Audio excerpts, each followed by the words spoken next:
Bien chers frères, bien chers amis, aujourd'hui nous sommes le premier dimanche de la période qu'on appelle dans la tradition occidentale l'Avent, la période du jeûne qui nous prépare à la nativité, période de 40 jours qui, comme le grand carême que nous essayons de vivre avant Pâques, donc est là vraiment pour nous faire entrer progressivement dans la joie de la naissance du Sauveur, dans la joie de la nativité. C'est un temps de préparation, un temps aussi d'intériorisation, justement. Et c'est vrai que aujourd'hui, dans la société dans laquelle on vit, qui est à la fois sécularisée, déchristianisée et également consommatrice, il est extrêmement difficile chaque année de vivre chrétiennement cette période de carême, car voilà, pour ceux d'entre nous, et nous sommes nombreux qui avons une famille qui n'est pas nécessairement orthodoxe, ou en tout cas certains de ses membres qui ne sont pas, eh bien on va être invités un peu partout justement pour des repas de fête, alors que nous sommes censés être en carême jusqu'au 7 janvier. Nous allons être amenés à être extrêmement tentés par divers chocolats, divers foie gras. Il n'y a que les huîtres qui soient carémiques, ça c'est quand même bon à savoir, ainsi que le homard. Mais voilà, c'est quelque chose de très difficile toujours en cette période, vraiment de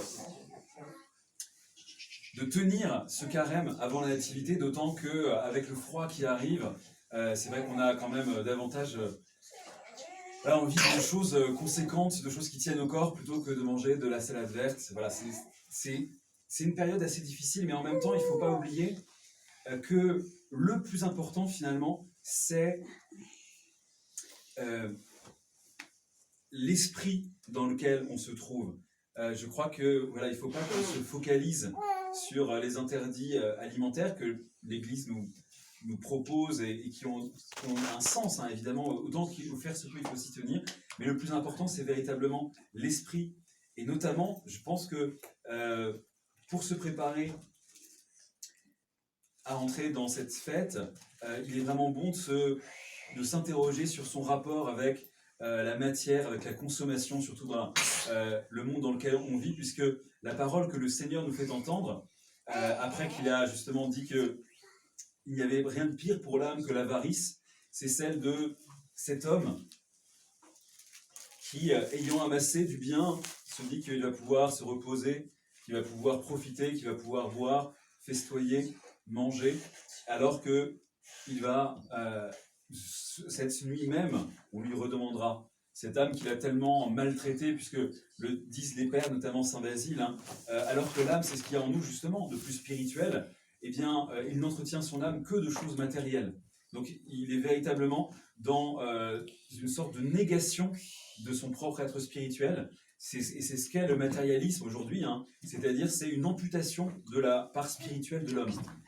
On veut nous faire croire que nous ne sommes qu'un corps et que ce qu'on appelle notre âme, finalement, eh bien, c'en est qu'une sorte d'appendice, et que notre âme peut se réjouir justement de des plaisirs qu'éprouve notre corps, alors que précisément notre âme, ce dont elle a véritablement faim, ce dont elle a véritablement soif, c'est de la présence de Dieu. Et précisément, plus on va nourrir notre corps, nourrir en nous justement nos appétits charnels,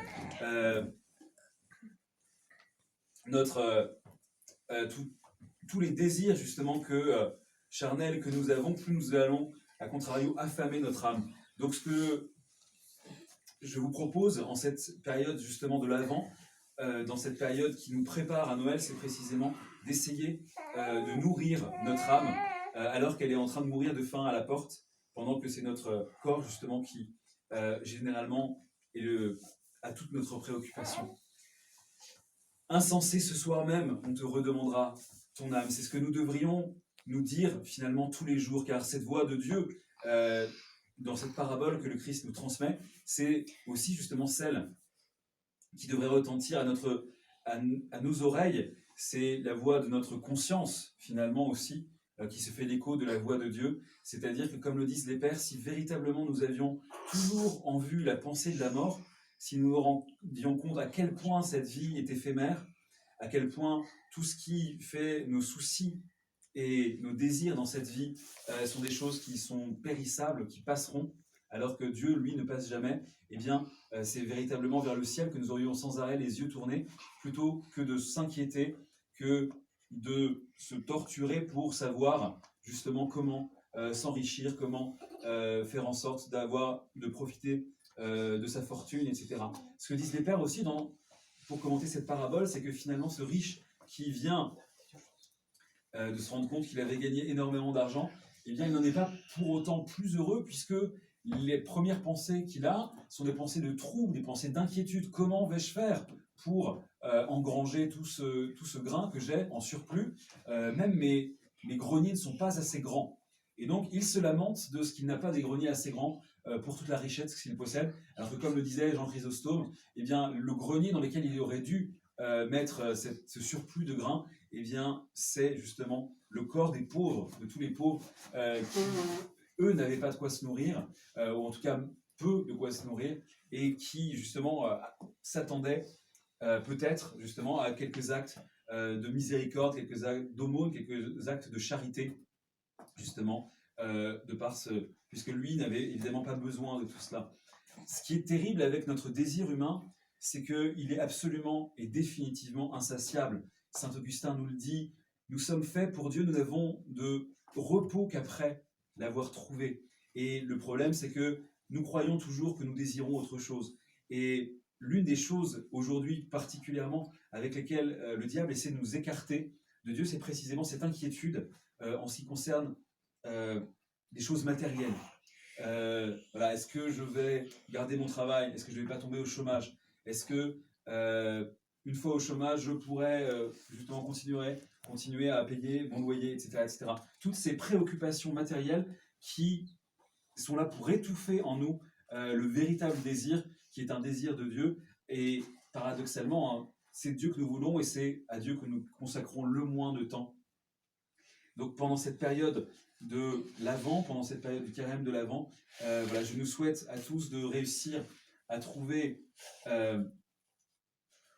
renouveler notre vie de prière, à essayer de prier encore plus pour nourrir précisément notre âme, réussir justement à maîtriser nos passions physiques, notre gourmandise notamment, et rester le plus possible justement en cohérence avec les exigences qu'a l'Église au niveau du jeûne, et aussi pour combattre notre avarice justement, j'en parlais déjà la semaine dernière, j'insiste dessus, faire toujours l'aumône autant que l'on peut, et même plus que l'on peut, puisque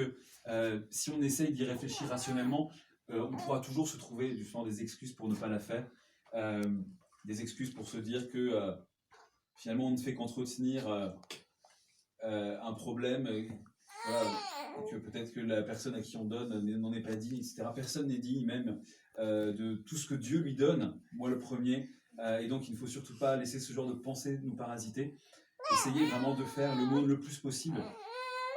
pendant cette période, car comme le disait Saint Césaire, finalement, il y a certains péchés qui ne se rachètent que par l'aumône. On ne peut jamais revenir en arrière, mais avec l'aumône, on peut purifier notre cœur, justement en se défaisant de ce qui est peut-être la maladie spirituelle la plus répandue, qui est une forme d'avarice, une forme d'attachement à nos biens, une forme justement d'attachement aussi à cette vie terrestre, parce que si on est attaché à nos biens en général, c'est pas nécessairement parce qu'on veut avoir une vie fastueuse, mais ça peut être parce que simplement on a peur de l'avenir. On se dit on va mettre de l'argent de côté, on va essayer de faire en sorte de transmettre à ses enfants, etc., etc. Mais toutes ces bonnes raisons n'empêchent pas que notre cœur va s'attacher de manière excessive aux choses de la terre, comme cet homme justement de la parabole. Et donc répétons-nous sans arrêt,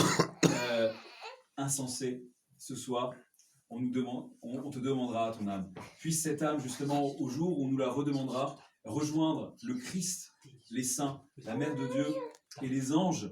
pour régner avec eux éternellement. Au nom du Père, du Fils et du Saint-Esprit. Amen.